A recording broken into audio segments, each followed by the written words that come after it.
बिस्मिल्लाहिर्रहमानिर्रहीम अस्सलाम वालेकुम। चैप्टर नंबर 5 पार्शियल फ्रैक्शन और इसकी एक्सरसाइज है जी 5.2। इस एक्सरसाइज के अंदर है क्या, ये पूरा चैप्टर नंबर 5 आपके सामने मौजूद है। इंट्रोडक्शन वाली जो इस प्लेलिस्ट की पहली वीडियो है उसके अंदर भी मैंने ये स्लाइड आपको डिटेल के साथ बताई कि इसके अंदर 4 केस हैं और हर केस की एक एक्सरसाइज है। सबसे पहला एक ऐसा केस है कि जिसमें प्रॉपर फ्रैक्शन होती है और बटे के नीचे जो रकम होती है वो लीनियर फैक्टर्स होते हैं। ठीक है, लीनियर मतलब पावर एक होती है वेरिएबल की और लीनियर फैक्टर्स दिए गए होते हैं। दो मिसालें थी और इससे रिलेटेड हमने एक्सरसाइज 5.1 के अंदर प्रैक्टिस की, इस तरह के क्वेश्चंस को सॉल्व करने का तरीका सीखा। अब उसी की ही एक और कड़ी है जिसको कि केस नंबर 2 कहा गया है और कहा गया है कि जब बटे के नीचे रकम क्यू ऑफ एक्स का मतलब है denominator has repeated linear factor, यानी होंगे तो लीनियर, एक्स की पावर होगी तो एक, लेकिन रिपीट हो रहे होंगे, मतलब ब्रैकेट के ऊपर पावर आ रही होगी कुछ ना कुछ। तो आज हम सीखेंगे रिपीटेड लीनियर फैक्टर्स। अगर ये आ जाते हैं तो इनको कैसे सॉल्व करना है और कैसे इनकी पार्शियल फ्रैक्शंस बनानी है। पहला क्वेश्चन है 5.2 एक्सरसाइज का और उससे पहले लिखा हुआ resolve the following into partial fractions. चारों जो मशकें हैं उनके स्टार्ट में यही लिखा होगा कि रिजॉल्व इनटू पार्शियल फ्रैक्शन। और एक जो बेसिक रूल है, बार बार मैं हर क्वेश्चन से पहले 5.1 एक्सरसाइज में बताता रहा, और वो ये कि जो आपको क्वेश्चन दिया गया हो वो प्रॉपर फ्रैक्शन में होना चाहिए। ठीक है, प्रॉपर फ्रैक्शन में अगर होगा तो ही आप उसकी पार्शियल फ्रैक्शंस फाइंड आउट कर सकते हैं, अदरवाइज नहीं। तो सबसे पहला काम हम ये चेक किया करते हैं और इसके लिए हम देखते हैं कि ऊपर वेरिएबल की पावर 2 है और नीचे जब इसका क्यूब ओपन करें अगर, तो नीचे पावर 3 बन जाएगी। ऊपर पावर कम है नीचे पावर ज़्यादा है, तो this is called proper fraction. So ये जो क्वेश्चन है ये प्रॉपर फ्रैक्शन में है। ठीक है, अब हम नेक्स्ट प्रोसीड कर सकते हैं। और नेक्स्ट प्रोसीड करने के लिए क्या होगा, देखिए, क्योंकि इसके अंदर ये रिपीट हो रहा है, नीचे वाली ब्रैकेट की पावर आ रही है, तो ये हमें बताएगा कि ये रिपीटेड फैक्टर है। और फिर x की जो पावर है ये हमें बताएगी क्या वो लीनियर है या क्वाड्रेटिक है। अगर पावर मैक्सिमम 1 हो वेरिएबल की तो वो लीनियर होता है, और अगर यहाँ पे पावर एक से ज़्यादा हो तो फिर वो लीनियर नहीं होता, फिर वो क्वाड्रेटिक होता है या फिर उससे ज़्यादा पावर वाली कोई पोलिनोमियल होती है। ठीक हो गया। अब इसका है जी सोल्यूशन। सोल्यूशन में पहला स्टेप एज इट इज़, इधर आप लेफ्ट साइड पे बराबर के लिखेंगे क्वेश्चन की स्टेटमेंट और वो वाला फैक्टर जो लीनियर है, और फिर उसके ऊपर पावर ये 3। बराबर के दूसरी साइड पे आप क्या लिखेंगे, ये वाला लीनियर फैक्टर x माइनस 1। फिर उसके बाद थोड़ी से फासले पे आप दोबारा उसको लिखेंगे क्योंकि ये रिपीट हो रहा है। कितनी दफ़ा हो रहा है, 3 टाइम हो रहा है, तो आप इसको 3 टाइम लिख लीजिए।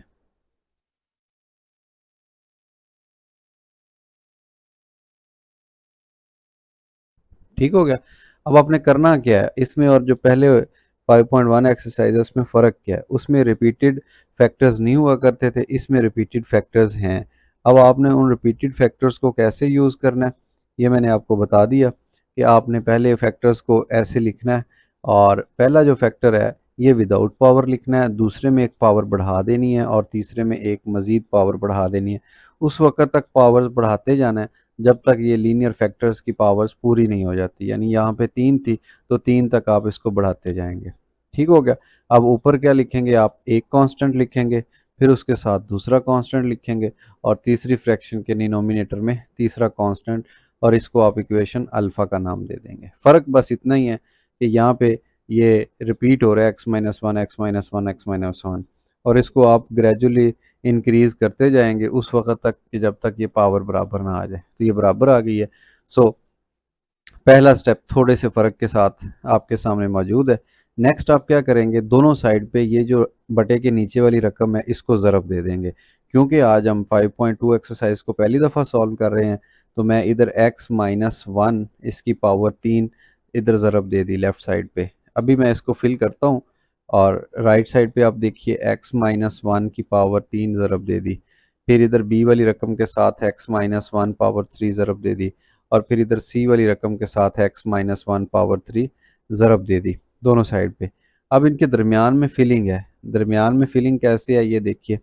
यहाँ पे जो असल रकम पहले आ रही थी 2x² minus 3x+4 over x-1 power 3, इधर था a ओवर x-1 ज़रब इस चीज़ से हो गई ओवर b x-1 पावर 2, ये ज़रब इससे हो गई c ओवर x-1 पावर 3 और ये ज़रब इस चीज़ से हो गई है। ठीक हो गया। यानी कि ये ब्लू कलर में जो नज़र आ रहा है ये सारा इक्वेशन अल्फ़ा है और इक्वेशन अल्फ़ा के दोनों साइड पे हमने x-1 पावर 3 से ज़रब दे दिया और ये हमें पता कहाँ से चला, ये इस डिनोमिनेटर से पता चला। इसी डिनोमिनेटर्स को ज़रब दिया करते दोनों साइड पे। ये पावर 3 थी, पावर 3 के साथ सारी के सारी कैंसिल हो गई और बाकी क्या बच गया, ये बच गया 2x² माइनस 3x+4। और इधर देख लीजिए x-1 नीचे 1 है, ऊपर 3 थे, तो 3 में से ये 1 कैंसिल हो गया, बाकी यहाँ पे 2 बच गया। तो इसको ऐसे लिखा जा सकता है x-1 और पावर इसकी कितनी बच गई थी, 2 बच गई है। और उसके बाद नेक्स्ट b है, यहाँ पे नीचे 2 हैं, ऊपर 3 थे, 2 कट गए, बाकी 1 रह गया, सो x-1। c है, x-1 3 था और इधर भी x-1 3 है, तो c के साथ कुछ भी नहीं बचा, जस्ट 1 बचा। ठीक हो गया। तो इसको आप इक्वेशन नंबर 1 कह लें। बिल्कुल ऐसा ही हमने प्रैक्टिस 5.1 एक्सरसाइज के अंदर भी की कि पहले इक्वेशन अल्फ़ा बनाते हैं, फिर अल्फ़ा से हम इक्वेशन 1 बना लिया करते हैं। अब इक्वेशन 1 के अंदर x की डिफरेंट वैल्यूज़ पुट करनी है। कैसे करेंगे वो मैं आपको बता देता हूँ। ऐसा लीनियर फैक्टर जो कांस्टेंट के नीचे हो और उसके ऊपर कोई रेपिटेशन ना हो, जैसे इधर 2 आ रहा है, यहाँ पे 3 आ रहा है, तो आप इनको सिलेक्ट नहीं कर सकते। जिसकी पावर होगी ब्रैकेट के ऊपर उसको सिलेक्ट नहीं कर सकते, विदाउट पावर वाले को सिलेक्ट करना है, यानी कि x-1। और इस लीनियर फैक्टर को 0 के इक्वल रख के x की कीमत निकाल लेनी है। तो सिर्फ इसमें क्योंकि 1 था, बाकी रिपीट हो रहे थे, इस वजह से सिर्फ एक दफ़ा हम यूज़ कर सकेंगे। Put x equal to 1 in equation number 1। ये इक्वेशन जो ऊपर रही है इसके अंदर x की जगह पे 1 पुट करते जाएं, ये बन जाएगा 2, x की जगह पे आ गया 1, इसको स्क्वायर माइनस 3, फिर x की जगह पे 1, फिर 4 इक्वल टू a, और देखें 1 माइनस 1 स्क्वायर प्लस b, और फिर 1 माइनस 1 प्लस c। ये तो है ही 1, इसमें x वेरिएबल था ही नहीं। ये जो a के साथ है 1-1 ज़ीरो की वजह से a ख़त्म हो गया, 1-1 ये ज़ीरो b को भी ख़त्म कर दिया इसने। सिर्फ लेफ़्ट साइड पे जो वैल्यू बची 1 का स्क्वायर और ये 2 से ज़रब होगा तो 2 आ गया, माइनस 3 1 3 और जमा का 4। इस साइड पे देख लें a ख़त्म हो चुका है, b ख़त्म हो चुका है, पीछे सिर्फ c रह गया। ये दोनों जो जमा वाली रकमें हैं इनको जमा कर लें, 4 जमा 2 ये 6 हो गया, 6 में से 3 माइनस कर दें, बाकी जमा का 3 रह गया। सो जो सी की कीमत निकली इस केस के अंदर वो कितनी निकली है, वो 3 निकली है। यहाँ तक तो था क्वेश्चन जो 5.1 एक्सरसाइज वाले थे कि जिसमें लीनियर फैक्टर रिपीट नहीं हो रहे थे, बिल्कुल वैसा ही है। इससे आगे थोड़ा सा क्वेश्चन डिफरेंट है, वो इसलिए कि यहाँ से हम दूसरी दफ़ा x की वैल्यू पुट नहीं कर सकते बिकॉज ऊपर पावर आ गई, यहाँ से भी x की कीमत पुट नहीं कर सकते बिकॉज ऊपर पावर आ गई। ऐसा लीनियर फैक्टर पुट कर सकते हैं वहाँ से x की वैल्यू निकाल के कि जिसके ऊपर होल पावर ना हो। अब क्या करेंगे, अब इक्वेशन नंबर 1 को रीराइट करना है। रीराइट करने का तरीका ये होता है कि इसके अंदर ये जैसे ब्रैकेट के ऊपर स्क्वायर है इसको ओपन कर दें और इनको अंदर कांस्टेंट्स को ज़रब दे दें और फिर आप इनको x की पावर के हिसाब से तरतीब लगा दें। अब यही जो सारी इक्वेशन है ये मैं दोबारा लिखता हूँ नेक्स्ट स्लाइड के ऊपर और फिर आपको ये जो स्टेप मैंने ज़ुबानी बोला है आपको परफॉर्म करके दिखाता हूँ।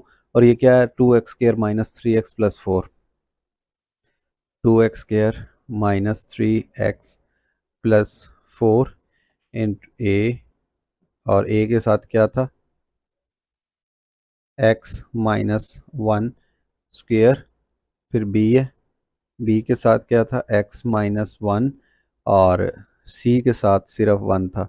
ये इक्वेशन नंबर जनाब 1 थी। हमने एक दफ़ा फिर से लिख दी।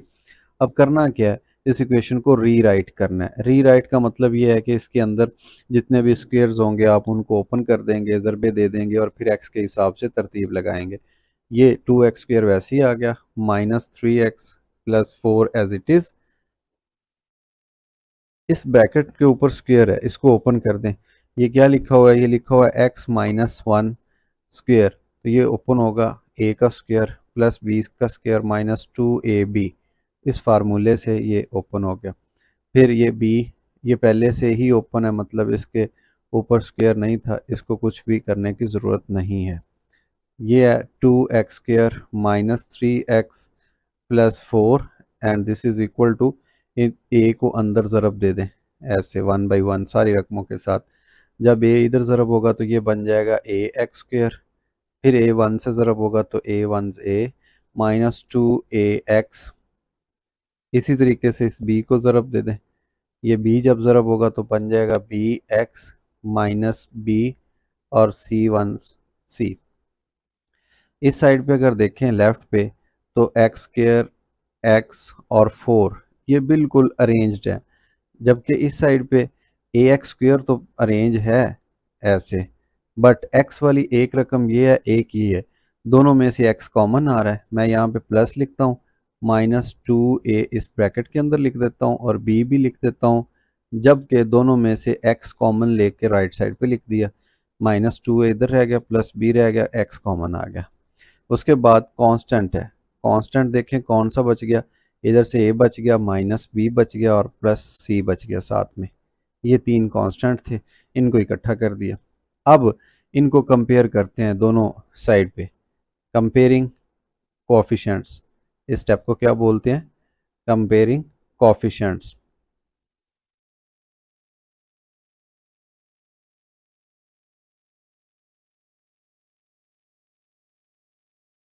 कंपेयरिंग कोएफिशिएंट्स क्या मतलब ये कि इस साइड पे देखें x² का कोएफिशिएंट क्या है, a है, इसको लिख लें। इस साइड पे x² का कोएफिशिएंट क्या है, 2 है, लिख लें। ठीक हो गया। फिर उसके बाद ये x का कोएफिशिएंट क्या है, -2, सॉरी -2a और उसके साथ क्या है, +b। ये x का कोएफिशिएंट राइट साइड वाला मैंने लेफ्ट पे लिख दिया और इधर x का कोएफिशिएंट क्या है, -3। इधर कांस्टेंट टर्म क्या है, a -b +c और इस साइड पे क्या है, +4। ये हमने क्या किया, कोएफिशिएंट्स को कंपेयर किया, x² के कोएफिशिएंट, x का कोएफिशिएंट और जो उसके साथ कांस्टेंट था उसको। तो इसमें देखें सबसे पहले नंबर पे ये डायरेक्टली a की वैल्यू निकल आई और वो कौन सी है, 2। अब a की वैल्यू यहाँ पुट कर दें। अच्छा ऊपर देख लें एक दफ़ा कि c की वैल्यू हम पहले निकाल चुके हैं, a की अब निकल आई है। अगर a की वैल्यू इस इक्वेशन, अच्छा इनको नंबरिंग अगर आप दे लें तो बेस्ट हुआ करेगा, क्योंकि यहाँ तो बहुत सिंपल क्वेश्चन है, इससे नेक्स्ट जब हमने जाना है तो उसमें ये नंबरिंग ही काम आया करेगी। अब a की वैल्यू अगर इक्वेशन नंबर 2 में पुट करें तो ये -2, a की जगह पे ऊपर वाला 2 पुट कर दिया ये वाला, और प्लस b इक्वल है जी -3 के, तो ये बन जाएगा -4 + b इक्वल -3 के। और यहाँ से अगर b की वैल्यू निकालें तो ये +1 आ जाएगी। आपको पता चल गया होगा किस तरह से, क्योंकि राइट साइड पे -4 है, जब इस साइड पे आएगा तो वो +4 और फिर -3, बाकी b की वैल्यू 1 आ गई। तीनों की वैल्यूज़ निकल चुकी हैं, a, b और c की। तीनों वैल्यूज़ को उठाएं और इक्वेशन अल्फ़ा में पुट कर दें। a की जगह पे a की वैल्यू आ जाएगी, b की जगह पे b की और c की जगह पे c की। So this is equal to partial fractions of this proper fraction, 2x² - 3x + 4। यहाँ पे मैं लिख देता हूँ कलर चेंज करके, चलें आपकी मज़ीद आसानी के लिए। Put a equal to 2, b equal to 1 and c equal to I think 3 था जी, 3 है, इन इक्वेशन अल्फ़ा। अब इक्वेशन अल्फ़ा क्या थी, उसके लेफ़्ट साइड पे था 2x² - 3x + 4 और बटे के नीचे क्या था, x - 1 की पावर 3।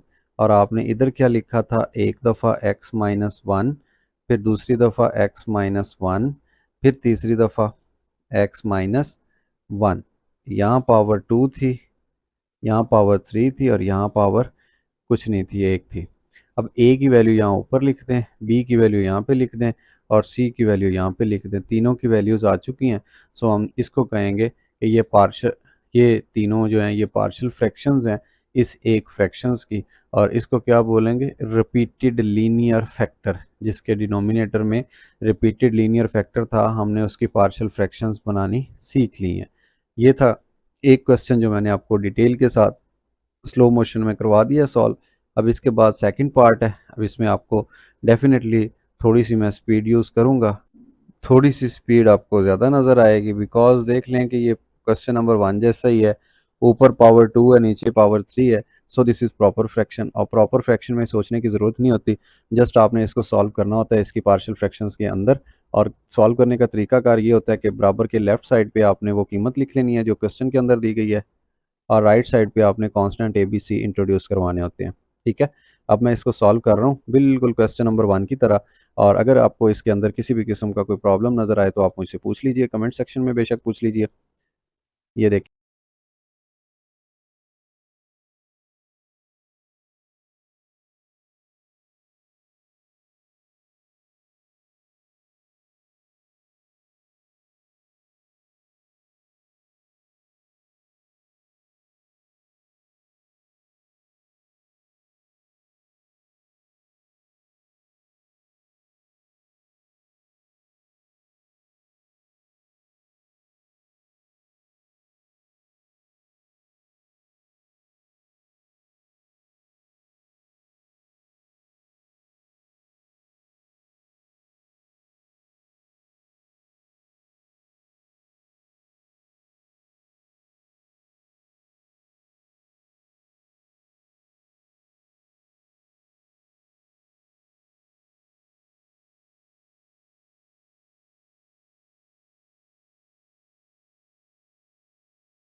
आप आ जाएं पार्ट नंबर थ्री के अंदर। तो पार्ट नंबर थ्री में ऊपर पावर देख लें वन है, नीचे दो और एक इसकी होगी, तो ये तीन बन जाएंगी पावर टोटल। ऊपर पावर एक है नीचे तीन है, so this is also proper fraction. Proper fraction होने की वजह से इस क्वेश्चन को डायरेक्टली हम स्टार्ट कर सकते हैं सॉल्व करना। और वो कैसे कि इधर लिखें 4x ओवर ये वाली x प्लस वन और फिर x minus one equal to ये पहला फैक्टर विदाउट पावर, क्योंकि ये रिपीट हो रहा है तो इसको एक दफ़ा आप फिर लिखेंगे x प्लस वन। यहाँ इसकी पावर नहीं लिखी है, मतलब पावर एक है, यहाँ पे पावर बढ़ाते जाएं और उस वक्त तक बढ़ाते जाना है जब तक कि ये बराबर ना हो जाए। देखें x plus one power two ये बराबर हो गया। फिर उसके बाद जनाब ये आप लिख सकते हैं आखिरी जो फैक्टर है x माइनस वन। हाँ, इनकी तरतीब जो मर्जी हो आगे पीछे, इससे फ़र्क नहीं पड़ता।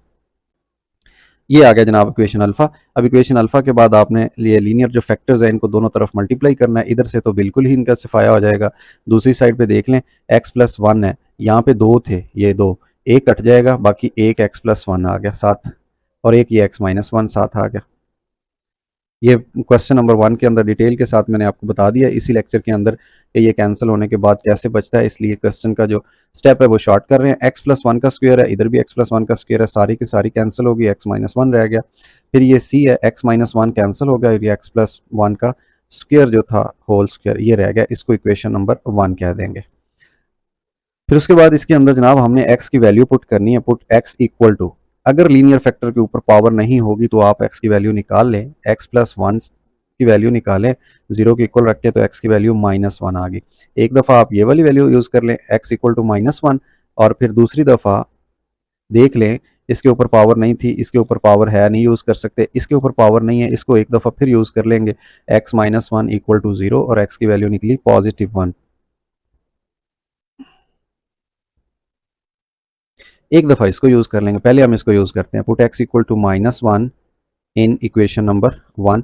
अब वन में पुट करेंगे तो ये वन जो थी फोर, x की जगह पे माइनस वन, और फिर a x की जगह पे माइनस वन, सॉरी ये बंद नहीं करनी ब्रैकेट, इसकी जगह पे प्लस वन भी है, ये देखिए माइनस वन प्लस वन, और फिर ये माइनस वन माइनस वन, इसी तरीके से जो बी है इसके साथ देख लीजिए -1 और फिर सी है इसको देख लीजिए -1 +1 और सॉरी ऊपर स्क्वायर है इसके। अब देख लें ये जो चीज़ है -1 +1 ये ज़ीरो हो जाएगी और फिर जो ज़ीरो का स्क्वायर है वो भी ज़ीरो हो जाएगा। मैं थोड़ा सा कलर चेंज कर, ज़ीरो होके सी को इसने ख़त्म कर दिया। ये -1 +1 ये जब ज़ीरो होगा तो ए को ये ज़ीरो बना देगा। तो हमें पता चला कि दो वैल्यूज़ इसमें से शॉर्ट हो चुकी हैं। उन दो के अलावा ये -4 आ गया इस साइड पे ए ख़त्म बी ख़त्म सी सॉरी बी ख़त्म नहीं हुआ सी ख़त्म हुआ। ये -1 ये -2 हो गया और साथ में बी है -2b। दोनों साइड पे -2 से डिवाइड कर दें तो b का जो जवाब बनेगा वो +2 बन जाएगा। सो हमें एक ये चीज़ मिल गई। x की दूसरी वैल्यू यहाँ से तो नहीं मिली थी, अलबत्ता यहाँ से मिल गई थी जो पहले हमने निकाल दी। अब अगेन हम पुट कर सकते हैं x की वैल्यू, ठीक है। Put x equal to +1 in equation number 1। Equation 1 में हम पुट कर सकते हैं अब इसकी वैल्यू। ठीक हो गया।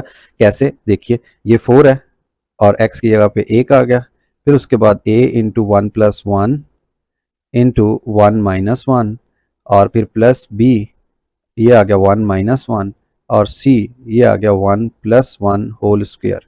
इसमें 1 - 1 0 होके b को ख़त्म कर देगा और ये 1 - 1 0 होके a को ख़त्म कर देगा। बाकी क्या बच गया, बाकी जो चीज़ बची वो मैं यहाँ पे लिख देता हूँ। बाकी बची 4 1s 4 लेफ्ट साइड पे और राइट साइड पे बच गई c वाली वैल्यू। 1 + 1 2 का स्क्वायर 4 और ये बन गया 4c। और यहाँ से जब c की वैल्यू निकालेंगे दोनों साइड पे 4 से डिवाइड कर दें तो ये कितना जवाब आ गया c का 1। अब उसके बाद x की कोई वैल्यू हम पुट नहीं कर सकते। फिर क्या करेंगे, इक्वेशन नंबर 1 को रीराइट करेंगे। इक्वेशन नंबर 1 को कैसे रीराइट करेंगे वो मैं आपको एक दफ़ा फिर से बता देता हूँ कि हमने कौन सा प्रोसेस किया था।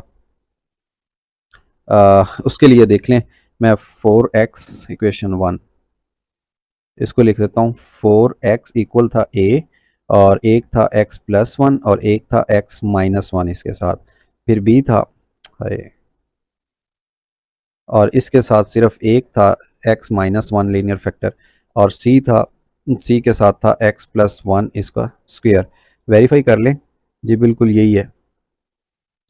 अब क्या करना है, x की कोई वैल्यू भी पुट हो नहीं सकती, लिहाजा कॉफिशेंट्स कंपेयर करेंगे और उसके लिए क्या करना है, इनको आपस में ज़रब दे देना है। ये है a + b into a - b वाले फार्मूले से ये बन जाएगा a का स्क्वायर माइनस b का square plus b into x - 1, ये भी ओपन नहीं हो सकता। हाँ, ये जो c के साथ है ना a + b होल स्क्वायर के फार्मूले से ये ओपन हो जाएगा, a का स्क्वायर और प्लस b का स्क्वायर प्लस 2ab, देखें ओपन हो गया।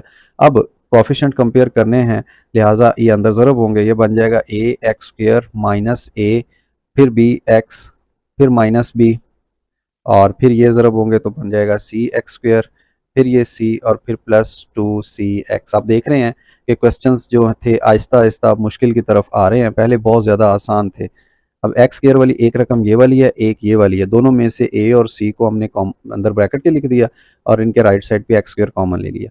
फिर ये वाली x की कीमत है और उसके साथ ये वाली x की कीमत है, दोनों में से आपने क्या किया, b और 2c इसको कॉमन ले लिया और इसको अंदर रखा, x को कॉमन ले लिया और बाकी कांस्टेंट कौन से बच गए, -a -b और ये प्लस c। ये तीन कांस्टेंट बचे, इनको लिख दिया। इसके अलावा बाकी तमाम वैल्यूज़ यूज़ हो गई हैं। अब इनके हम कंपेयर कर लेते हैं, कोफिशिएंट्स कंपेयरिंग।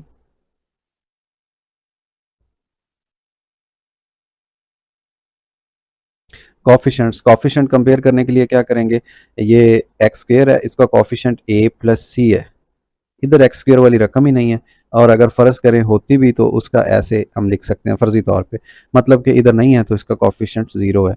इधर x जो है उसका कोफिशिएंट है b + 2c और लेफ्ट साइड पे x का कोफिशिएंट है 4। इधर -a -b + c ये कांस्टेंट है और इधर पे है ही नहीं कांस्टेंट, मतलब 0। ये इक्वेशन 1 इक्वेशन 2 एंड इक्वेशन 3 ये रोमन गिनती में हम लिख लेते हैं और अभी इनको यूज़ करेंगे। ठीक है, ये देखें a c और b की वैल्यू मौजूद है, a की निकालनी है तो ये इक्वेशन यूज़ की जा सकती है। इसमें a अननोन है, इसको ऐसे ही लिखा रहने दें। c की जगह पे हम c की कीमत जो कि इधर 1 निकल चुकी है ये पुट कर दें। यहाँ पे जब 1 आएगा दिस इज़ इक्वल टू 0 और a की वैल्यू निकल आई -1। बस, बाकी जो इक्वेशन नंबर 2 इक्वेशन नंबर 3 है इसका यूज़ नहीं है, सो इसकी कोई प्रॉब्लम वाली बात नहीं है। अब आ जाते हैं हम वापस इक्वेशन अल्फा की तरफ, क्यों कि ए बी और सी की वैल्यू इस इक्वेशन अल्फा में पुट करनी है। तो याद रखिए 4x over x plus one square, मैं यहाँ पे लिख देता हूँ, put a minus one, b I think two है, और जो सी है ये वन है, इन इक्वेशन अल्फा, अल्फा में पुट करने से, और अल्फा के क्या बन जाएगा 4x over x plus one square into x minus one, और दूसरी साइड पे क्या था हमने लिखा एक्स वन विदाउट पावर, और फिर x plus one repeated power, और फिर x माइनस वन, ये लिखे थे तीन फैक्टर्स, ठीक है। इनके ऊपर था a, तो ये माइनस वन आ गया, b इसके ऊपर था और इसके ऊपर था ही वन। तो ये जनाब पार्शियल फ्रैक्शंस फाइंड आउट हो गई हैं। सो इस लेक्चर के अंदर हमने तीन क्वेश्चंस को सॉल्व किया जो कि बिल्कुल एक जैसे क्वेश्चंस थे। अब मजीद मजीद जो क्वेश्चन नंबर 3 है इसी जैसा क्वेश्चन नंबर 4 है, ये भी मैं सॉल्व कर देता हूँ, प्रॉपर है, और इसकी स्पीड भी आपको थोड़ी ज़्यादा नज़र आएगी, परेशान ना होइएगा क्योंकि ये उसी जैसा ही क्वेश्चन है, प्रॉपर है। सो हम इसको कन्वर्ट कर सकते हैं पार्शियल फ्रैक्शंस के अंदर, डायरेक्टली ही हो जाएगा, बिल्कुल वैसे जैसे क्वेश्चन नंबर 3 हुआ था, एज इट इज़ वही वैल्यूज़ हैं। देखें एक्स प्लस टू आ गया।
बिस्मिल्लाहिर्रहमानिर्रहीम, अस्सलाम वालेकुम। 5.2 एक्सरसाइज का क्वेश्चन नंबर 5 बिल्कुल वैसा ही है जैसा क्वेश्चन नंबर 1 to 4 हमने पहले इससे पहले लेक्चर के अंदर सॉल्व किया।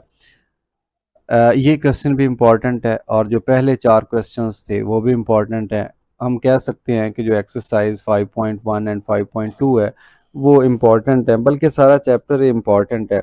लेकिन इस तरह के जो छोटी स्टेटमेंट वाले क्वेश्चंस होते हैं कि जिनके ऊपर ख़ास तौर पे यहाँ पे छोटी पोलिनोमियल होती है या बिल्कुल पोलिनोमियल नहीं होती, सिर्फ कांस्टेंट होता है, वो ज़्यादा इम्पॉर्टेंट है, ठीक है।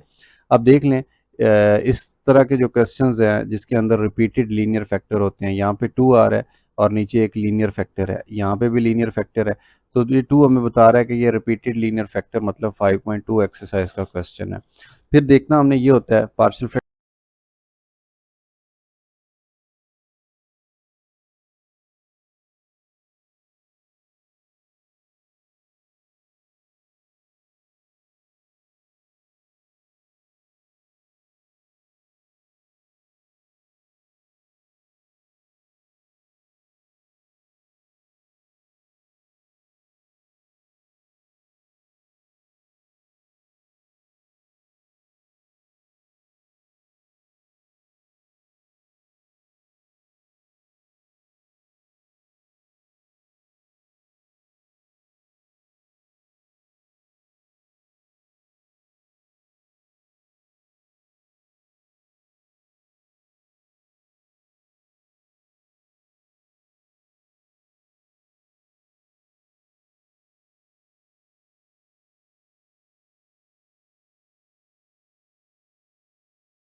4 into x minus one plus ये ऊपर लिख देते हैं और ये जो हाफ वाला 2 है ये नीचे लिख के और ऐसे फिर ये 1 ओवर 4 इंटू एक्स प्लस 1।